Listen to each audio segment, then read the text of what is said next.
Hello and welcome to the 2018 ABR Non-Interpretive Skills Study Guide Review Series.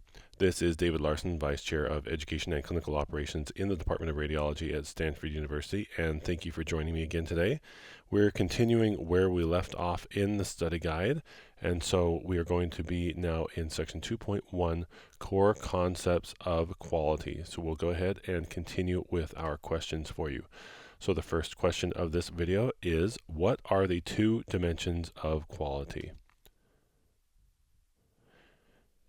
And this is a bit of a what am I thinking type of question. So it's very simple actually, but what we're basically saying is excellence and consistency. So in other words, what we mean here is, yes, you need to provide excellent care, do excellent work, but it's not just enough to do it excellently. It has to be consistent. So you have to do it on a consistent basis. And that's where often people don't really incorporate that part of the definition as well as they should. It has to happen consistently. If it's not happening consistently, then it's not true quality. Second question, why must performance be monitored in order to ensure quality? Okay, this is kind of a basic precept of quality assurance, and that is that organizations rarely achieve consistent excellence performance in the absence of standards, measurement, feedback, and mutual accountability. In other words, if you just assume that you're going to do excellent work on a consistent basis, and you don't really have any way of verifying it and making sure it improves and stays excellent, then it's probably not. So you have to have some type of quality mechanisms in place to make sure it actually happens. You can't just assume you always do excellent work. Next question, what are the two main goals of patient care? Again, a bit of a what am I thinking kind of question. Basically, the two main goals are, first of all, to optimize health outcomes, and second, to optimize patient experience. And the point of this is it's not just enough to optimize health outcomes. It also is very important that we are doing this in a way that is that optimizes the patient experience. This is about their what they experience in the healthcare environment, even though they may get the health outcomes they're looking for. If they're treated poorly, or if it's just a horrific experience for them, then we didn't really achieve our overall goals.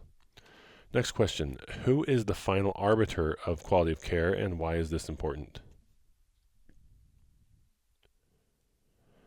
And ultimately, the final arbiter of quality of care is the patient. Now, of course, we have other mechanisms to ensure quality. Professionals kind of define the standards, so we don't expect patients to define the specific technical standards. We also have credentialing bodies and licensing bodies, regulatory bodies. But ultimately, when it comes down to it, quality of care really is defined by the patient.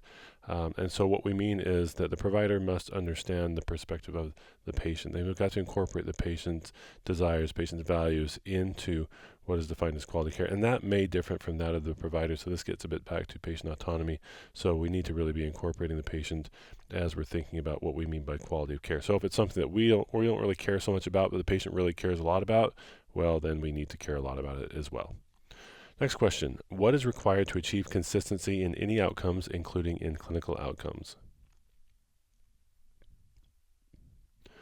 All right, so the point of this question is that outcomes are a result of basically how people do things, or methods or processes that we use to achieve those outcomes. So if we want to achieve consistency in outcomes, then we need to have consistent application of the methods and processes that we have. So what this really means then, when we have an environment where we have a lot of professionals working together, that those professionals need to collaborate together and define standards that they're going to adhere to, and then go ahead and adhere to those standards that were developed based on the evidence. So again, in a smaller environment, this doesn't matter. It's not as applicable because we tend to be more consistent with ourselves. But in a larger environment, if we have a lot of people working together, when we have lots of inconsistency in how we do it, we're going to have lots of inconsistency in our outcomes as well. Next question. Describe the differences between quality control, quality assurance, and quality improvement. All right, so this has a bit of subjectivity. I will say that if you look in other quality books, they may define it a bit differently, but for the purposes of the study guide, I think it's a reasonable definition. What we are talking about here, quality control, is the most basic level. These are things where you're measuring and testing elements of performance to ensure that standards are met, especially on a day-to-day basis in your daily activities. Quality control tests that you run on your equipment, for example. Quality control activities that you perform on the studies when you perform it and you look right at it before you pass it along to make sure it's meeting standards. That's the type of thing that we're talking about with quality control. Quality assurance tends to be more comprehensive. This now is a program for monitoring and ensuring performance quality in an organization, and it's designed to maintain performance. So in other words, this is now a more of a comprehensive program. So you may do daily QC checks. The combination of all the QC checks that you do and someone monitoring those checks, that's a quality assurance program. And again, it's designed to maintain performance, not necessarily to improve performance, but kind of keep it at the level that you want it, that you have had it in the past. Quality improvement, then, on the other hand, assumes that performance can be improved, and so it represents activities designed to improve performance quality in an organization in a systematic and sustainable way. So this looks at changing processes, systems, organizational structure, basically anything. So anything is fair game to change anything to make your performance better than it's been in the past. So then this kind of gets us to the concept of continuous quality improvement, and that's considered to be the highest level. In the past, QA was considered to be good enough. As long as we can keep our performance at the level that we've had it in the past, that's good. QI says, no, we can get better, and continuous QI says, no, we can constantly improve. And so that represents an organization that is constantly working to improve. And so then the question is not whether to improve. The question is, what should we currently be focusing on to improve at this time? A continuously improving organization is what we're shooting for. Next question. Contrast the philosophies of quality assurance compared to continuous quality improvement. So quality is an interesting concept in that it's in many ways philosophically based. And there are some philosophies associated with kind of the traditional quality assurance model compared to the more modern continuous quality improvement model. And traditional quality assurance, it assumes performance is fine. The goal, therefore, is to maintain performance. And so what tends to happen is you put quality in the hands of a few experts in the organization. You have a few QA designated leaders, and then you focus on fixing problems when they occur, but you assume for the most part problems don't occur. For the most part, things tend to run well, and you just have some quality assurance people who find, when they find the problems, they come and they tell you about it and you fix it. Continuous quality improvement, on the other hand, is kind of the next evolution, at least considered to be the next evolution in quality. This assumes that there is always room for improvement, and so the goal then is to always be improving. It assumes that quality is everyone's responsibility, but that's not just given in a general sense, but more that it's everyone's responsibility in that the leaders should really lead quality efforts, and at the end of the day, they are ultimately really responsible for quality, for the quality of the product and their performance of their area. And then the front line should be engaged to help solve problems. So that's what we mean by quality is everyone's responsibility, not in that it's everyone's responsibility and it becomes no one's responsibility, but in a systematic way that we're serious about it and that we have an organized way that we manage quality. It's focused on anticipating problems and preventing harm rather than reacting to problems when they come up. It's just expecting the problems are going to happen, assuming they're going to happen, and preventing them and addressing them immediately when they do. It recognizes that problems happen all the time, and so it tries to make errors visible so that they can more easily be detected and corrected. And this one can make people uncomfortable because it's constantly really trying to dig up errors and make them available for everyone to see. No one really enjoys that, but that's what happens when you have a continuous quality improvement focused organization, that they make these errors visible. It's painful, but you deal with it, you fix the cause of it, and then eventually you have fewer errors that you have to deal with because you fix the problems. Okay, next question. What was the subject of the 2001 Institute of Medicine report, Crossing the Quality Chasm, and what are the 6 aims?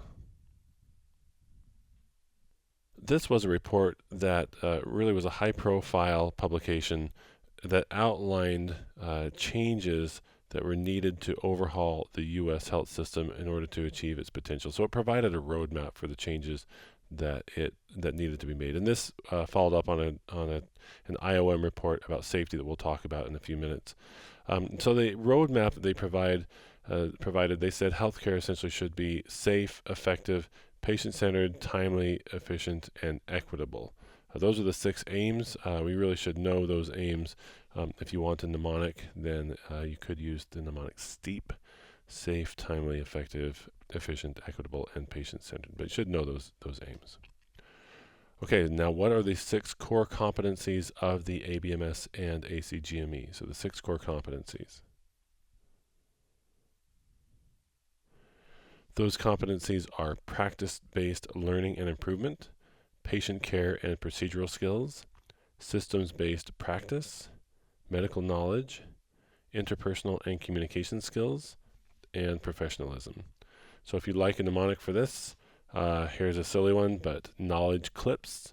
So that's medical knowledge, patient care and procedural skills, practice-based learning and improvement, interpersonal and communication skills, professionalism, and systems-based practice. So if that's helpful to you, those are the 6 competencies. Next question. What is the underlying message of the core competencies? A bit of a what am I thinking type of question, but what's the underlying message of these competencies? Okay, the underlying message that I would say is basically, as physicians, we need to keep up our skills throughout our career, and the skills necessary to effectively practice medicine extend beyond the traditional domains of just medical knowledge and individual practice. So in other words, it's not enough for professionals just to gain adequate knowledge. We need to improve our knowledge throughout our career. It's not enough for us to be technically competent. We must also be compassionate and ethical. And it's not enough for us just to practice effectively as individuals, but we must also practice effectively as teams, organizations, and systems of care. Next question. We're going to go through all of the core competencies. So first, provide an example of practice-based learning and improvement. All right, practice-based learning and improvement refers to how do we constantly learn and improve based on our practice. So do we investigate and evaluate our patient care practices?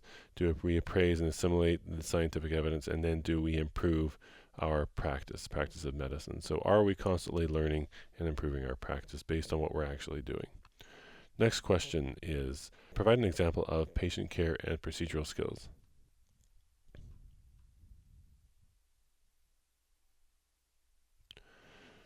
So here we're talking about patient care that is compassionate, appropriate, and effective. So anything related to making sure that we are adhering to those standards would be an example that we might consider under this domain, just making sure that our care is all of the main things that it should be, that we're providing care that the patient really needs and in a compassionate way. Next question, provide an example of systems-based practice. All right, here we're talking about awareness and responsibility to the larger healthcare system and the ability to coordinate care across the healthcare system. So here you might have an example where you have a patient that comes in and there's information related to that patient in multiple electronic medical records. And you, as a radiologist, for example, need to understand the history a little better. Are you willing to and able to go into the medical record, into each of those medical records, pull in the information, coordinate it, and then get the patient the care that they need, even if it requires calling individuals in other areas or getting that care coordinated? That is our responsibility to make sure we can work within that overall system. Next, provide an example of medical knowledge. Pretty straightforward. The core competency of medical knowledge is about ensuring that we have knowledge about established and evolving biomedical, clinical, and cognitive sciences. So we want to make sure that our knowledge base is up to date.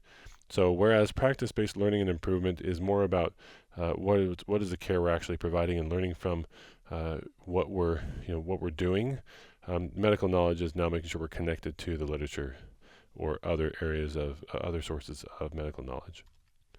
Next question, provide an example of interpersonal and communication skills. Again, straightforward. This is about effective communication and teamwork. Even though straightforward, it's, as you probably know, not always observed, so that's why it's emphasized. But an example might be given a situation where there's suboptimal communication, suboptimal teamwork, and how it leads to suboptimal care. So that's really the emphasis here is effective care in a complex environment really depends on effective communication and teamwork. And finally, provide an example of professionalism.